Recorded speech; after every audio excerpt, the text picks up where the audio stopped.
I'm gonna be honest, I've never been much of a Beetlejuice fan. I mean, I really liked some of the songs from the musical, but I never actually watched the original movie until a couple hours before my screening of Beetlejuice, and I didn't really like it. The effects didn't really hold up, and it just wasn't for me. However, I really enjoyed Beetlejuice.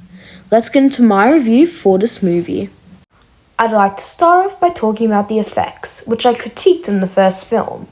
Here they are just as zany, but made better with modern visuals that made them easier on the eye. I really liked the use of practical effects, especially with the flawless makeup and costumes that bring the spooky Tim Burton world flourish with darkness.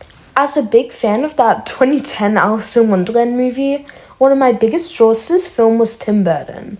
He has such a unique style that translates well to the Beetlejuice world. Having worked in the industry for so long, he's able to bring in many assets to the film, like Jenna Ortega, his girlfriend Monica Belluci, and Danny Elfman, who has an excellent score here. Another big draw for me was Jenna Ortega. I've been watching her since her Stuck in the Middle days, so I'm glad to see her get respect in Hollywood, especially with that credit on the poster. However, her character was quite annoying. She was like a typical Y/N, not like other girls person, who wants to save the environment and burps in people's faces because she's that edgy.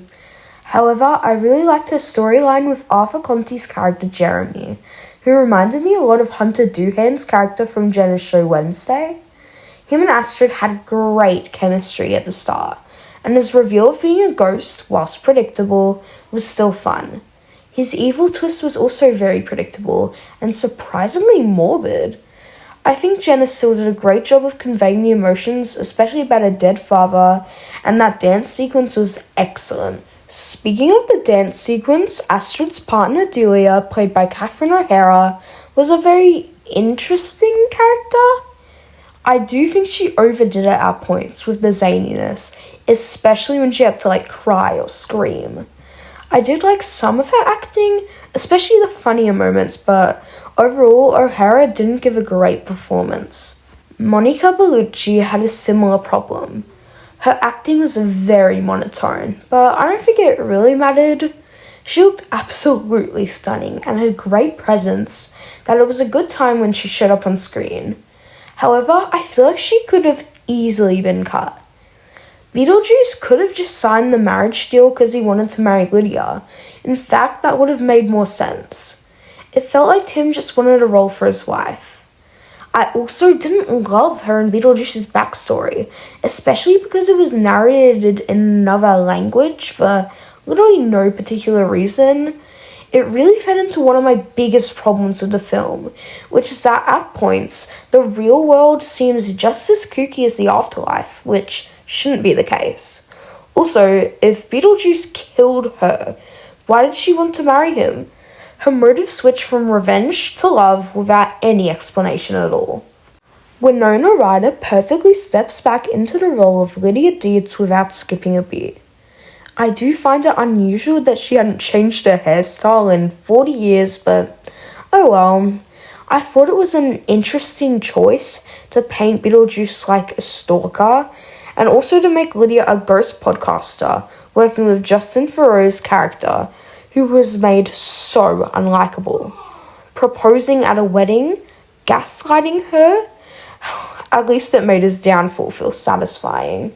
Michael Keaton also steps back into his Beetlejuice role with ease, only misstepping a few times in his performance. Even though it wasn't the best backstory, I'm glad we get to find out finally how Beetlejuice died. He has a lot more screen time here than he did in the previous film, and that helps his character's likability. Something else that did this was his friendship with Bob, who made me cry when he died. Overall, a pretty great performance. Overall, Beetlejuice was a fun time at the movies. It was campy, surprisingly scary, with a solid enough plot and cast to make you enjoy it. I'd give it a 7.9 out of 10. That was my review for Beetlejuice. I would like to thank you all for the love I have received on my Avengers Doomsday pitch. Thank you all so much. Act 2 will premiere at 9 a.m. Eastern Standard Time tomorrow. A premiere is up for it now, so make sure to click the notification bell so you'll know when it's up. Thank you guys so much for watching. Have a great day. Bye!